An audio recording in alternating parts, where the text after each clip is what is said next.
So there's a few trends, within fitness that's been around for a few years now, I think, for some of them. Some are newer. Um, and I want to get your quick take on whether you think they're here to stay or, they're going to be gone very quickly. Sure. Okay, so first one, functional fitness. Function. Okay, that's a very broad category. Do you have like a specific trainer or method that you have in mind when you think of functional fitness? Well, I can tell you, like, a lot of my friends right now who are, they're very fit, Yeah. but they're not like in the fitness community per se. Yeah. The big term is like functional bodybuilding, Huh. functional strength, like these type of things. Okay, so I can think of that because people would be inclined to throw that at like the worst examples. So that's somebody that if you're training an athlete, you go the gimmicky like Joel Seedman route where everything is like you're unstable, you're using exotic movement patterns because being off center is more functional or more conducive to real world life. Functional training can also just mean making sure that you're not uh, just a fat shit, like which a lot of power lifters could use. So it's why I like strongman. It's like strength, but you're required to be a little bit more useful. Um, Trust me, I would much prefer to just do the big three all day, every day.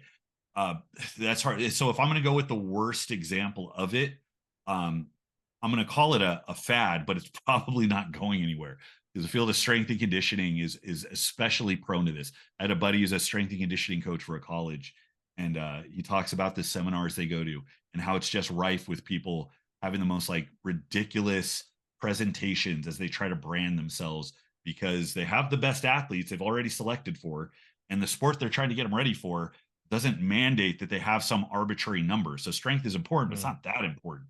And that gives this wiggle room for them to come up with the most ridiculous shit. So definitely fad, especially when you're talking about athletes that need to get stronger. You get stronger with high force production. You don't have high force production when you're on a Bosu ball.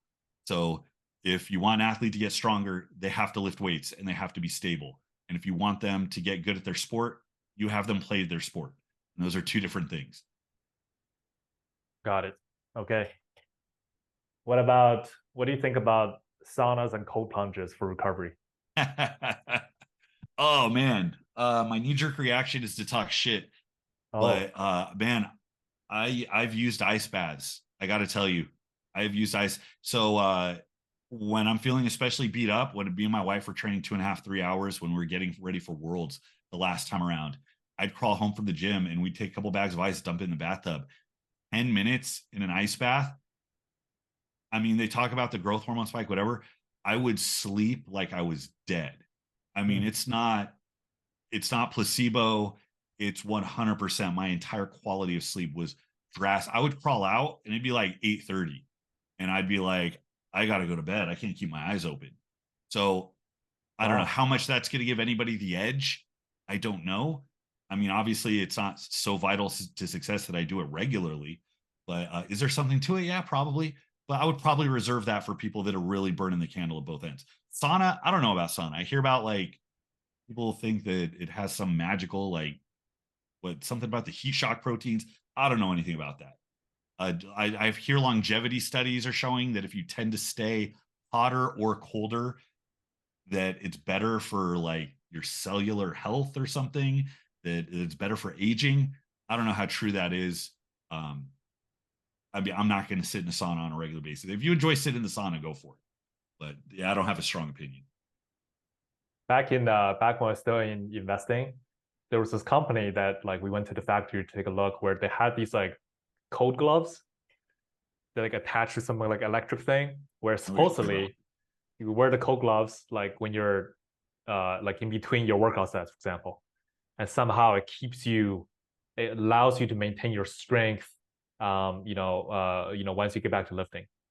So I train at Primal Strength in San Antonio that has a lot of good lifters. Shane Hunt trains there, and Mm. it's owned by Blake LaHue, who's world class 181 powerlifter.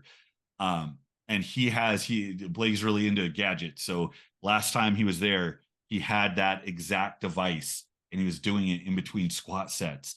And he was trying to tell me the science, because it's not just cooling you down. The idea is a cooler machine operates more efficiently. Okay, that makes sense. But it was something about like the exact surface, the exact like where you extract the heat from is going to determine whether you actually cool down or whether you're just pulling surface heat off, and then your body responds by constricting blood vessels and kind of shunting so heat stays back around you. So that's why they do the hands. It's something about it's easier to get heat off the skin of the palms, I guess. I don't know, but it was interesting. I mean, I've done some pretty gnarly performances where it's like, okay, if I can get my body temperature down, I'll be a lot better. How important that is for run-of-the-mill workouts, I can't say. I feel like the average powerlifter doesn't get close to the threshold you would need to in a regular training session for that to make a difference. But you know, when you're doing a strongman event with 5 events out in the heat, and you're outside in Texas in July, I could absolutely see the utility of that. Awesome. All right, here's the last one. Maingaining. What do you think about maingaining? I'm going to be honest. I see this everywhere. I don't think I've ever clicked on a video that had maingaining in the title. I don't know what it is. I don't know what the controversy is. Fill me in. It's basically making gains without gaining any body fat. Oh, that's stupid. It's... And I'm going to say that's stupid, not because it's not positive. Most people, overwhelming majority of people, if they follow something you can call a diet, if they pay attention to their macros, if they're cleaning their shit up, and if they're training, are going to experience that. Most people. Now, the question is, given your genetics and what you do during the day, how long are you going to be able to do that before you plateau? If it is not easy for you to gain mass or to gain strength, then calories play a bigger role in allowing you to get stronger. But if you plateau at a certain point and you need to increase calories, you know, people with different genetic compositions are going to have to push calories harder and training harder in order to gain mass when their body doesn't want them to gain any mass. I think there are people that can, you know, kind of have this consistent bodybuilder type physique that if they're very dialed in with their eating, like a good bodybuilder would be, and if they train their balls off like a good bodybuilder does, that over a long period of time, they can generally get bigger without gaining body fat.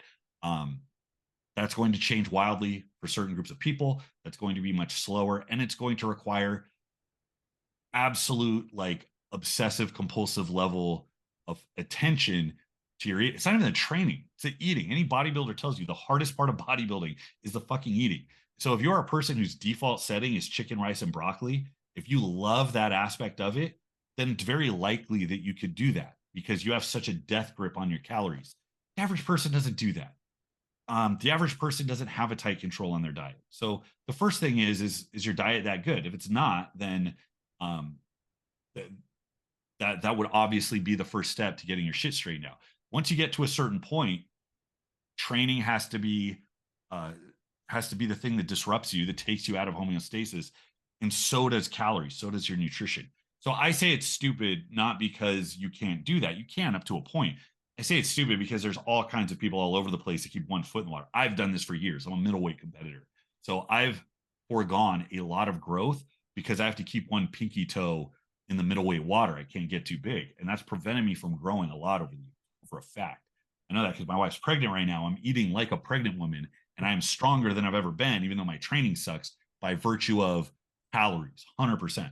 So when you do plateau, the easiest thing you can do to get yourself to start growing again is increasing calories. But it is a chronic problem for really average, like run-of-the-mill lifters to never, ever commit to growing because they're terrified that you're not going to be able to see the outline of their abdominal. And this is where a lot of body dysmorphia comes in, a lot of expectations that people have that aren't rooted in reality about what they should look like.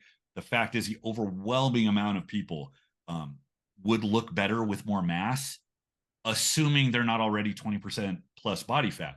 But the thing is, if you're 20% plus body fat, then cleaning your diet up, like I just said, is like the easiest way to get down. So a lot of people don't have a sense of what their diet actually is. A lot of people have an unhealthy fixation on never allowing any fat to accumulate across their waist. And because of that, they miss out on transforming their physique. Fat loss is linear. It takes a pound and a half, 2 pounds a week. 2 pounds a week of fat loss, 10 weeks, that's 20 pounds. Linear, as long as you're adjusting your diet down. Gaining 5 pounds of mass takes for fucking ever. So why would you perpetually be trying to kind of do the thing that you can do in a very short period of time, very predictably at any time? At any time, you can diet down and get shredded.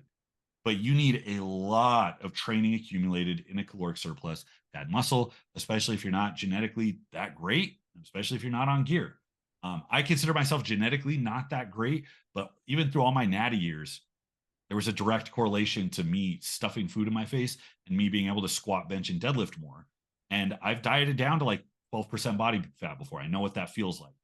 And my physique at that point looked wildly different than it would have if I tried to stay at 12% year round. So I don't know what case there is to just assume you're never going to get fat. I think that's dumb.